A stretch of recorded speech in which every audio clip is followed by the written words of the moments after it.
I read somewhere that you got to the Lorraine Motel around 4. Yes, I did. And you spent some time with Jesse Jackson and his band? And his band. Yeah, I had to sing some. I always loved singing with a band. Jesse had a band for Breadbasket in Chicago, and he brought them down to sing at the rally. And the band leader was from Memphis, Ben Branch. And so I went over in the room where they were practicing, and I did a few numbers, just Gospel? What did I do?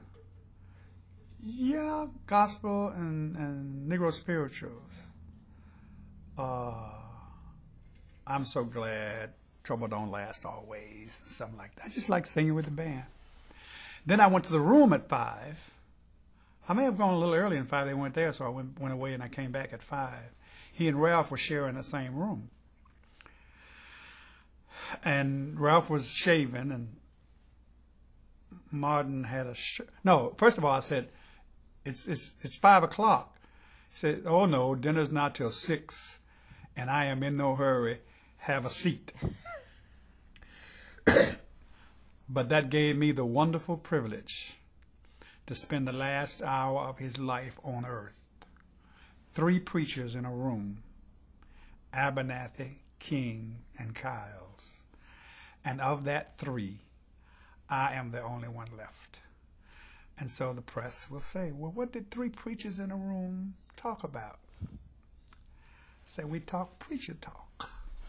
They say, what's preacher talk? I say, what preachers talk about is preacher talk.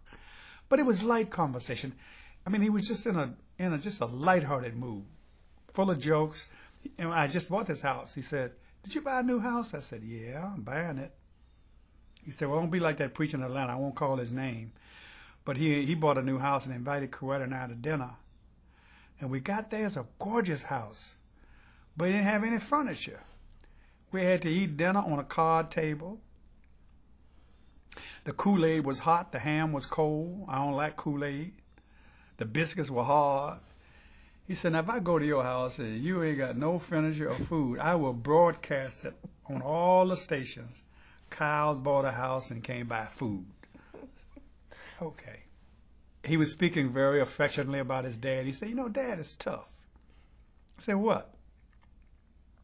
Dad came to Ebenezer to get Ebenezer. It was a vacant church, and he was going to get he winds up getting Mama and the church. I think her father was former pastor. He said, Dad's tough. He got Mama and the church. That's the kind of conversation we had until about 5:45 or so. We walked on the balcony. Ralph was still in the room. I picked out his tie. Ralph washed a shirt for him, too, a drip dryer in those days. And he couldn't button it. So Ralph said, you're not going to wear that shirt? He said, I can't button it. He said, you know when I wash another shirt for you. So Martin held out ties. I picked one of the ties. And we were dressing and talking the whole time. Stepped out on that balcony. We're up on that level. Everybody's down in the courtyard. And he saw Jesse. He said, Jesse, don't take that whole band to Billy's house. He said, I'm not taking the band. He said, plus you are not dressed for dinner. He said, I don't need no shirt and tie. I got an appetite. Jesse was smart even then. He said, well, I want you to meet the band leaders from Memphis, meet Ben Branch. So they started walking. I think Chauncey Eskridge, his lawyer, was going to come to dinner. Andy was coming to dinner. But Ben Branch and Jesse started walking towards the balcony where we were. At that point, Ralph was in the room and Martin and I were standing outside. And he saw somebody else. Hello, how you doing? See you at the rally tonight. Stuff like that. Jesse was coming to the balcony where Martin was leaning over the railing talking to Jesse, meeting Ben Branch. I said, guys, we have a rally tonight. Let's go. I got about 5 or 6 steps and the shot rang out. People were ducking. I looked back and saw that he had been knocked off the railing back onto the balcony. I rushed to his side. There was this tremendous hole in the right side of his face. There was a bigger wound under his shirt that I could not see. The bullet's called a dum-dum. It doesn't go in straight.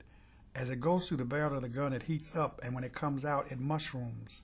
So it tore all of his chest out under his shirt.